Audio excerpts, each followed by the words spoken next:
الحمد لله الحمد لله الذي أعرض عمن تجنب ناصحة الناصحين وسلط عليه شيطان فرمه في بحر الفساد والإثم المبين. أشهد أن لا إله إلا الله القائل ومن يخش عن ذكر الرحمن نقيد له شيطانا فهو له قارن. وأشهد أن سيدنا محمدا عبده ورسوله المبعوث رحمة للعالمين. اللهم صل وسلم على سيدنا محمد وعلى آله وصحبه والتابعين إلى يوم الدين. أما بعد فيا عباد الله، أوصيكم وإياي بتقوى الله فقد فاز المتقون. اتقوا الله حق تقاته ولا تموتن إلا وأنتم مسلمون. قال الله تعالى في القرآن الكريم: أعوذ بالله من الشيطان الرجيم. بسم الله الرحمن الرحيم. يا أيها الذين آمنوا اتقوا الله ولتنظر نفس ما قدمت لغد واتقوا الله إن الله خبير بما تعملون. صدق الله العظيم. Hari ini kita bersyukur kepada Allah Subhanahu wa Ta'ala dengan mengungkapkan dengan rasa syukur alhamdulillahirabbil alamin atas segala nikmat yang Allah berikan sampai hari ini, dan dengan nikmat-nikmat itulah kita bisa hadir menunaikan akan kewajiban hari ini. Maka Allah bertanya di dalam Al-Quran, afara'aitum ma tahrusun, kata Allah, apakah yang engkau ketahui tentang tanam-tanaman yang engkau tanam? Engkaukah yang menumbuhkan tanam-tanaman itu, atau kami yang punya kuasa menumbuhkan tanam-tanaman itu, kata Allah. Allah pun juga bertanya, afara'aitumul ma'a tashrabun, apakah yang engkau ketahui tentang air yang engkau minum? Engkaukah yang menurunkan air itu dari langit, atau kamikah yang punya kuasa menurunkan air itu, kata Allah. Artinya pertanyaan ini bukan untuk dijawab. Pertanyaan ini bukan untuk kita menjawab, tapi semata-mata Allah ingin mengingatkan bahwa tidak akan mungkin satu makhluk pun berada di atas dunia ini, dan tidak akan mungkin satu makhluk pun akan hidup di atas dunia ini kalau bukan dari nikmat yang Allah berikan. Kenapa sampai hari ini kita ada? Kenapa sampai hari ini kita masih bisa menjalani kehidupan? Itu semua tak pernah lepas dari nikmat yang Allah berikan. Maka Allah hanya meminta satu, maka bersyukurlah terhadap nikmat yang aku berikan, kata Allah. Kemudian salawat dan salam tak lupa-lupanya kita kirimkan bagi baginda Nabi sallallahu alaihi wasallam. Allahumma salli ala Sayyidina Muhammad wa ala ali Sayyidina Muhammad. Kepada beliau yang sangat mulia, yang mana saking mulianya Rasulullah ini, ketika Nabi Adam alaihi salam akan dimasukkan ke dalam surga, maka berdirilah Adam di depan pintu surga. Ketika Adam berada di depan pintu surga, maka diperlihatkan oleh Allah akan tulisan La ilaha illallah Muhammadar Rasulullah di dinding-dinding arasnya Allah. Sehingga Allah bertanya, maka Nabi Adam pun bertanya, wahai Allah, siapakah namanya yang bersanding dengan namamu itu? Siapakah ia yang bergandengan dengan namamu itu? Menjawablah Allah kala itu, ia adalah kekasihku Muhammad, kata Allah. Dan kalau bukan karena kemuliaan kekasihku Muhammad, tidak aku ciptakan dunia dan seisinya, kata Allah. Kenapa kita ada? Kenapa alam semesta ini ada? Kenapa dunia ini ada? Karena kemuliaan Rasul sallallahu alaihi wasallam. Maka banyak-banyak berselawat kepada beliau dan ikutilah sunnahnya Nabi sallallahu alaihi wasallam. Terlebih dahulu khatib berwasiat kepada diri khatib sendiri, kepada seluruh kaum muslimin untuk meningkatkan ketakwaan kepada Allah, mengerjakan segala perintahnya, meninggalkan larangannya, dan mudah-mudahan kita digolongkan ke dalam orang-orang yang bertakwa. Bapak-bapak kaum muslimin sidang salat Jumat yang dimuliakan oleh Allah, Pada hari ini kita telah berada di penghujung tahun 2021. Kalaulah usia panjang diberikan kesempatan hidup, maka kita akan berpindah nanti di 2022. Maka apa pesan daripada Allah? Allah berpesan di Quran surat ke-59 Al-Hasyr pada ayat yang ke-18. Allah berfirman, Ya ayyuhalladzina amanu taqullah, hai orang-orang yang beriman, tingkatkan takwamu, wal tanzur nafsum ma qaddamat ligat, sebagai bekal persiapanmu di hari nanti, kata Allah. Inilah pesan yang ingin Allah sampaikan ketika berada di akhir tahun, bukan dalam artian ikut merayakan, bukan dalam artian ikut memeriahkan, bukan dalam artian ikut serta dalam perayaannya, tapi Allah hanya ingin meminta di akhir tahun ini engkau kembali introspeksi dirimu dan engkau tingkatkan takwamu dibandingkan dari hari-hari yang sebelumnya, kata Allah.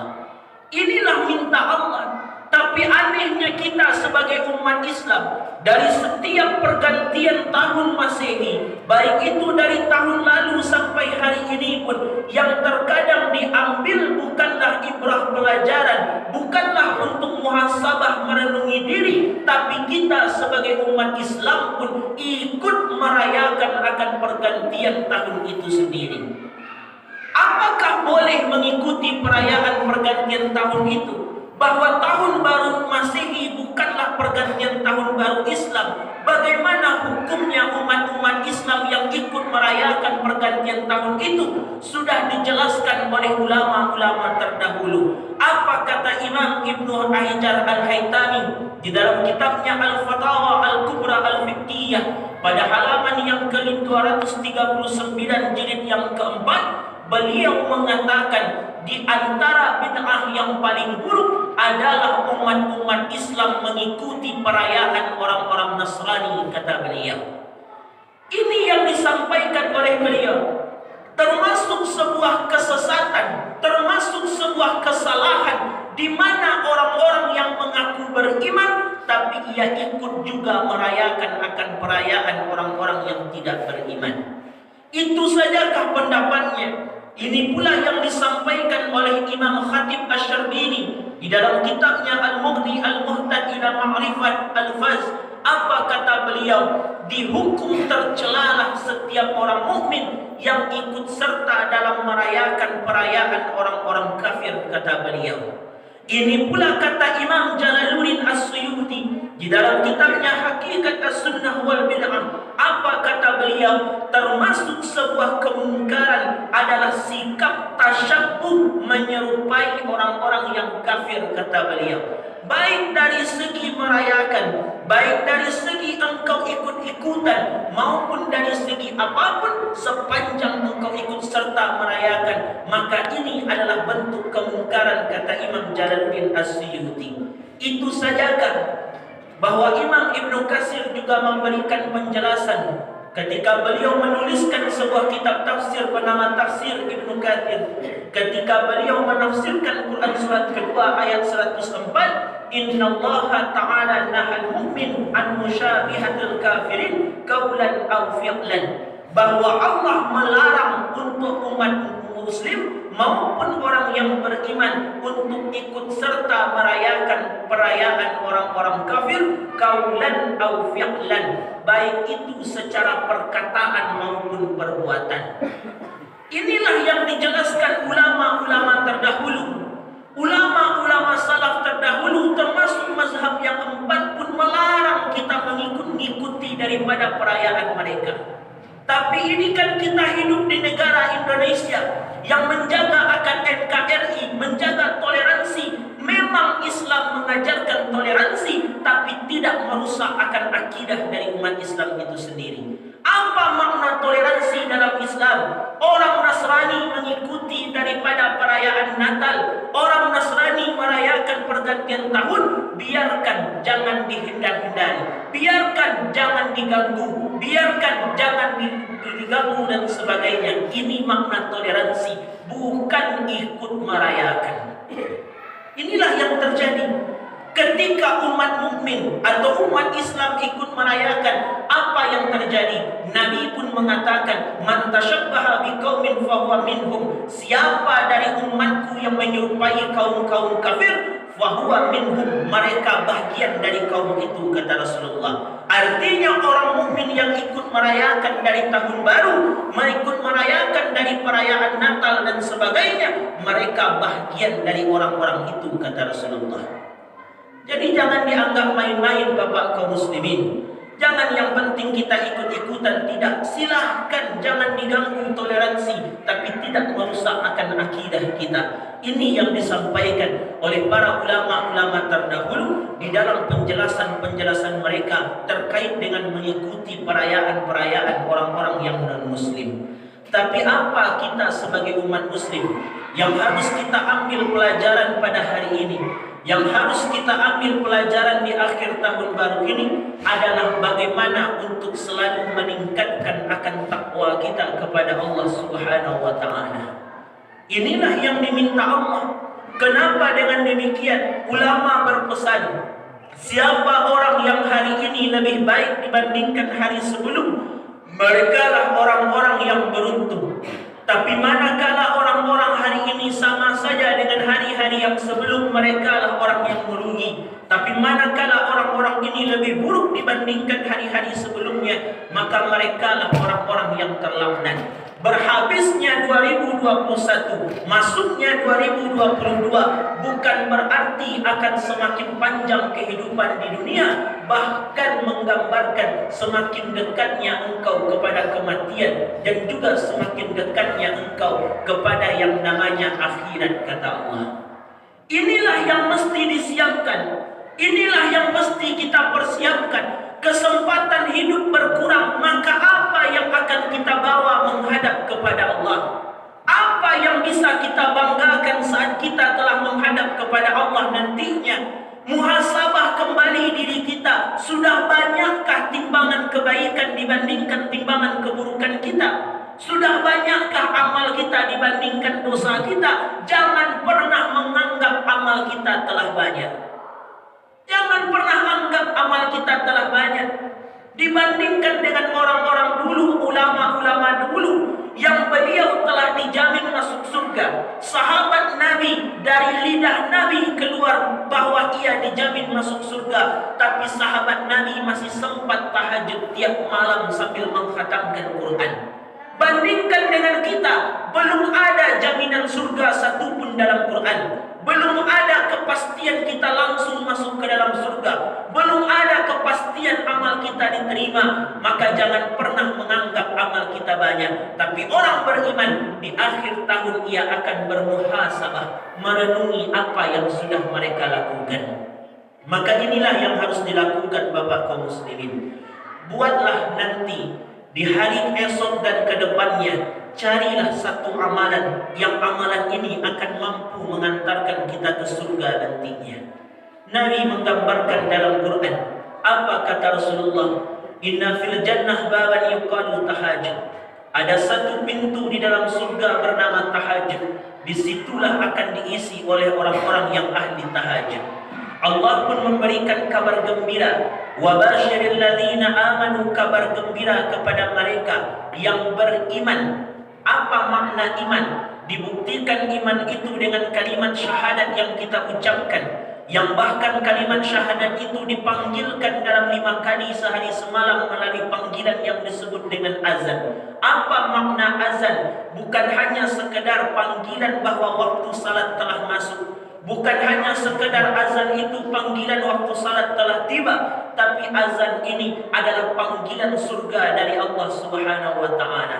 Hai hambaku, kata Allah, katanya ingin masuk surga, ku panggil kalian dengan azan. Hai hambaku, katanya ingin minta rezeki, ku panggil dengan azan. Hai hambaku, katanya ingin hidupnya dimudahkan, ku panggil dengan azan. Hai hambaku, aku katanya ingin dibukakan setiap kemudahan dalam hidupnya, ku panggil dengan azan. Kalau orang beriman ketika dipanggil dengan azan, ia akan datang, kata Allah Subhanahu wa Ta'ala. Tapi cukupkah itu mengantarkan kita ke surga? Allah berfirman, "Wa'amilus salihan." Maka buktikan amalmu itu dengan amal saleh. Salah satu amal saleh yang akan cepat mengantarkan kita ke surga dan menyelamatkan kita daripada neraka adalah, kata Rasul, amal yang disebut dengan tahajud. Inilah yang dilakukan. Akhir tahun ini coba renungkan Bapak kaum muslimin, berapa kali tahajud yang baru kita tunaikan selama ini? Jangan-jangan selama ini 1 tahun kita menjalani kehidupan, tahajud kita boleh dihitung dengan jari. Tahajud kita kapan terbangun saja. Padahal keutamaan dari tahajud ini, qumil lail ila qalila, dirikan malammu walaupun cuma sedikit, kata Allah. Kenapa Allah sangat menyuruh kita untuk tahajud? Diterangkan oleh Imam Abu Sulaiman Ad-Darani yang dikutip oleh Imam Al-Qusairi di dalam kitabnya Ar-Risalah pada bab mukhalafatun nafs. Apa kata Imam Abu Sulaiman Ad-Darani? Man ahsana, siapa orang yang baik amalnya di malam hari, Allah cukupkan hidupnya di siang hari, kata beliau. Inilah keutamaan tahajud. Walaupun cuma ibadah sunnah, tapi ibadah inilah yang akan mampu mengantarkan seseorang ke surga. Apa sebabnya? Siapa orang yang ibadah malamnya luar biasa, di siang harinya Allah cukupkan hidupnya. Ini kata Imam Abu Sulaiman Ad-Darani. Jadi sederhana Bapak kaum muslimin. Kenapa di siang hari itu hidup kita kadang kurang cukup? Kenapa di siang hari itu hidup kita kurang tenang? Kenapa di siang hari itu hidup kita kurang nyaman? Banyak masalah dalam pekerjaan, rezeki yang sempit dan tak terbuka, masalah dalam keluarga, masalah dalam masyarakat. Pertanda ada ibadah malam yang masih kita tinggalkan sampai hari ini. Inilah gambarannya. Dan coba renung-renungkan, Allah suruh tahajud. Apa guna tahajud? Supaya engkau bertemu denganku nanti di akhirat. Coba kita renungkan Bapak kaum muslimin. Di akhir tahun ini kita merenungi, kenapa Allah menyuruh kita beribadah? Supaya engkau bisa bertemu denganku di akhirat. Apakah tidak punyakah kita kerinduan ingin bertemu dengan Allah dan Nabi? Mohon maaf lahir dan batin, andai sampai detik ini, di tempat yang mulia ini, dalam ibadah Jumat ini, di hati kita tidak ada kerinduan kepada Allah dan kerinduan ingin bertemu kepada Nabi, pertanda ada yang salah dengan batin kita hari ini. Kenapa dengan demikian? Coba dibayangkan, semenjak kita lahir sampai hari ini, detik ini, dari yang tidak membawa apa-apa, terbangunlah rumah oleh kita tempat berteduh, terwalilah kendaraan untuk pergi kian kemari, dicukupi segala kebutuhan, dicukupi segala keinginan, dikabulkan setiap doa. Mustahil kalau bukan Allah yang memberikan kepada kita. Lebih banyak sehat dibanding sakitnya selama hidup. Lebih banyak tertawa dibandingkan menangisnya. Lebih banyak gembira dibandingkan sedihnya. Lebih banyak berbahagia dibandingkan susahnya. Mustahil kalau bukan Allah yang Maha Pengasih dan Penyayang memberikan. Ketika semua itu Allah berikan, dan kadang kita masih malas untuk datang kepada Allah. Salat tahajudnya tidak, duhanya tidak, ke masjid kadang-kadang, baca Quran apalagi. Tapi Allah tetap cukupkan kebutuhan kita. Andai tidak ada rindu di dalam hati ingin bertemu dengan Allah, pertanda batin kita sedang bermasalah sampai hari ini. Karena orang mukmin disebutkan oleh Allah, orang mukmin itu hati mereka akan selalu rindu bertemu denganku dan rindu bertemu dengan kekasihku Muhammad. Maka manakala hati kita tidak rindu kepada Allah, maka ada yang salah dengan keimanan kita sampai hari ini. Dengan Nabi, kenapa kita rindu dengan Rasulullah? Nabi itu Bapak kaum muslimin, setiap Nabi diberikan doa yang mustajab. Semua Nabi telah memakai akan doanya, kecuali Rasul sallallahu alaihi wasallam. Padahal hidup Nabi itu menderita, padahal ujian Nabi luar biasa. Berdarah beliau untuk kita kita, kelaparan beliau untuk kita, dilempari batu dan kotoran untuk kita. Tapi ketika disuruh oleh sahabat, wahai Nabi, pakailah doa itu agar Allah ijabah doamu. Engkau pakai doa itu meminta supaya menjadi pemimpin dikabulkan oleh Allah. Engkau meminta dengan doa itu musuhmu dihancurkan, maka Allah kabulkan doamu. Tapi apa jawaban Rasulullah? Tidak, kata beliau. Doa itu tidak akan aku pernah pakai di atas dunia, karena doa itu aku simpan untuk di akhirat menjadi syafaat bagi umatku ketika di akhirat, kata Rasulullah. Inilah yang dilakukan Nabi. Beliau simpan doa itu Bapak dan Ibu. Untuk apa? Untuk menolong kita. Beliau simpan doa itu untuk apa? Untuk menjadi syafaat bagi kita di akhirat. Beliau banggakan kita di hadapan para manusia. Beliau banggakan kita di hadapan dari sahabat-sahabatnya. Wahai sahabatku, tahukah kalian siapa manusia yang paling mulia? Adalah kami ya Rasulullah. Tidak, kata beliau. Malaikat ya Nabi. Tidak. Siapa manusia yang mulia itu wahai Nabi? Adalah umat-umat sepeninggal dariku, yang mereka tak pernah melihatku, tapi mereka beriman kepadaku. Itulah manusia yang mulia, kata Rasulullah. Rindukah beliau kepada kita? Menangis Nabi kala itu. Bertanya sahabat, kenapa engkau menangis ya Rasulullah? Aku rindu kepada saudara-saudaraku. Siapa saudaramu yang kau rindui itu? Bukankah kami saudaramu? La bal antum ashabi, engkau sahabat-sahabatku. Siapa saudaramu itu wahai Nabi? Humul ladzina lam yarawni, adalah umatku yang tidak sekalipun melihatku, tapi mereka beriman kepadaku. Itulah umat-umat yang aku rindukan, kata beliau.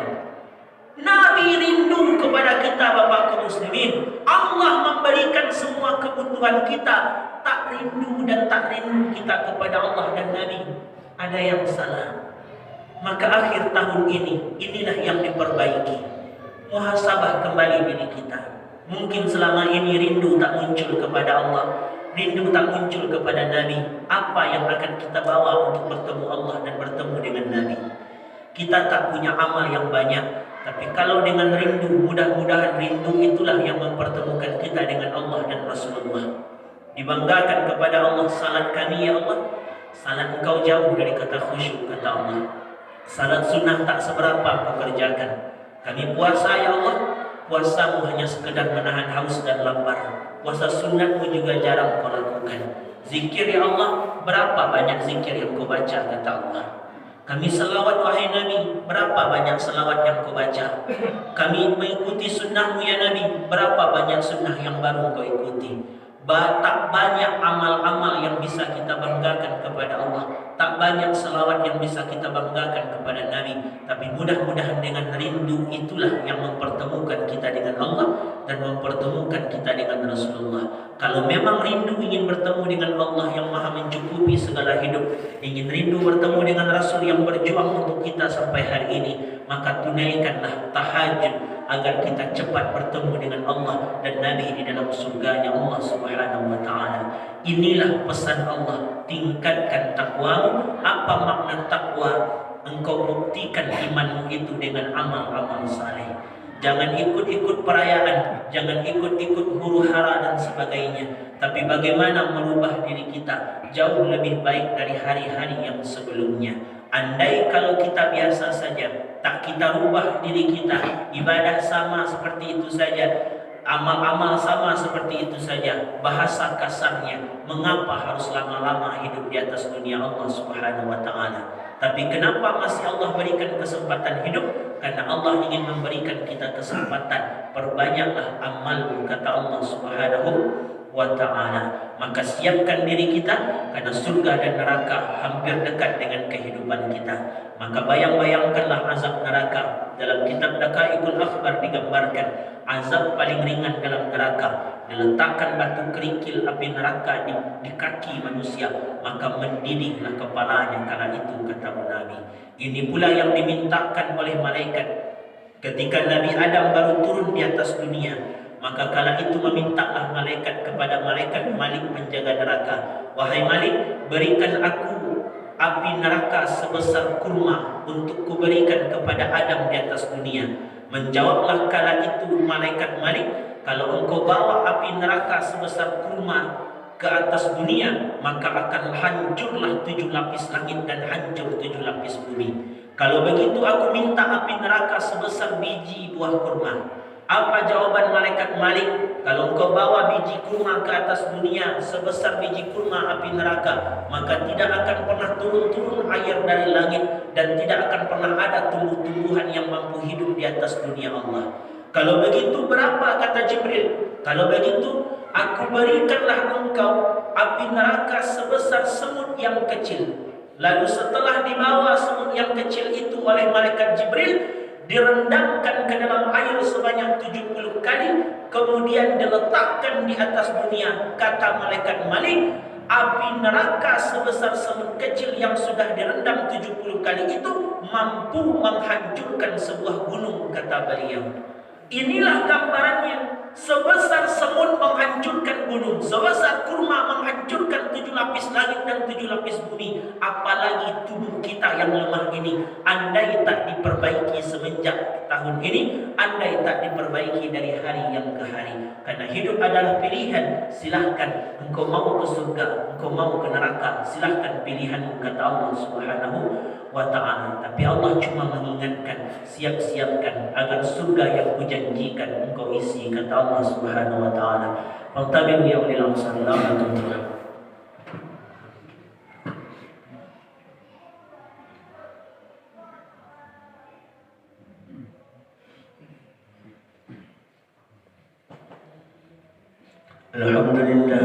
Alhamdulillahilladzi an'ama 'alaina bil iman wal islam wa yamurna bil adli wal ihsan.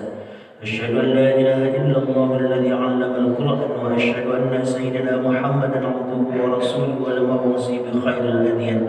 Allahumma shalli wa sallim ala sayyidina Muhammad wa ala alihi wa sahbihi wa man tabi'ahu al-Qur'an. Amma ba'du fa ya ibadallah, usikum wa iyaya bi taqwallah faqad faza al-muttaqun. Ittaqullaha haqqa tuqatih wa la tamutunna illa wa antum muslimun. Qala Allah ta'ala fil Qur'anil Karim, a'udzu billahi minasy syaithanir rajim. Bismillahirrahmanirrahim. Wal 'asri innal insana lafi khusr illa alladhina amanu wa 'amilus salihati wa tawasaw bil haqqi wa tawasaw bis sabr. Sadaqallahul 'azim. Innallaha malaikatahu yusalluna 'alan nabi ya ayyuhalladzina amanu sallu 'alaihi wa sallimu taslima. Allahumma salli 'ala sayyidina Muhammad wa 'ala ali sayyidina Muhammad kama shallaita 'ala sayyidina Ibrahim wa 'ala ali sayyidina Ibrahim wa barik 'ala sayyidina Muhammad wa 'ala ali sayyidina Muhammad kama barakta 'ala sayyidina Ibrahim wa 'ala ali sayyidina Ibrahim fil 'alamin innaka Hamidum Majid. Allahumma ighfir lil muslimina wal muslimat wal mu'minina wal mu'minat al ahya minhum wal amwat bi rahmatika ya arhamar rahimin. Allahumma laka aslamna wa bika manna wa 'alaika tawakkalna wa ilaika anabna wa bika khassamna wa ilaika hakamna faghfir lana ma qaddamna wa ma akharna wa ma asrarna wa ma 'alanna wa ma anta 'alamu bihi minna antal muqaddim wa antal muakhir wa anta 'ala kulli syai'in qadir. Yang maha menatap, yang maha agung, yang maha perkasa, yang maha tahu segala lumuran aib dan maksiat kami. Ampunilah sebusuk apapun diri kami selama ini ya Allah. Ampuni sekelam apapun masa lalu kami. Tutupi aib kami dan ampunilah diri kami ya Allah. Bukakan lembaran-lembaran baru yang bersih menggantikan lembaran kelam masa lalu kami. Ya Allah ya Rabbana, bukakan hati kami agar dapat merasakan keagungan-Mu ya Allah. Jadikan kening ini menjadi kening yang selalu nikmat bersujud kepadamu. Jadikan mata ini menjadi mata yang selalu akrab dengan ayat-ayat-Mu. Jadikan telinga ini menjadi telinga yang selalu merindu mendengar keindahan-Mu. Ya Allah ya Rabbana, karuniakan kepada kami hati yang bening. Karuniakan kepada kami jasad yang terpelihara dari maksiat, jasad yang terpelihara dari harta haram, makanan haram, perbuatan haram. Jadikanlah hati kami yang tak pernah lupa kepadamu. Jadikan hati kami yang tak pernah kesepian karena teringat kepadamu. Jadikan hati kami yang selalu kaya karena yakin akan pemberianmu, aman dan yakin akan perlindunganmu ya Allah. Ya Rabb, andai suatu saat malaikat maut datang menjemput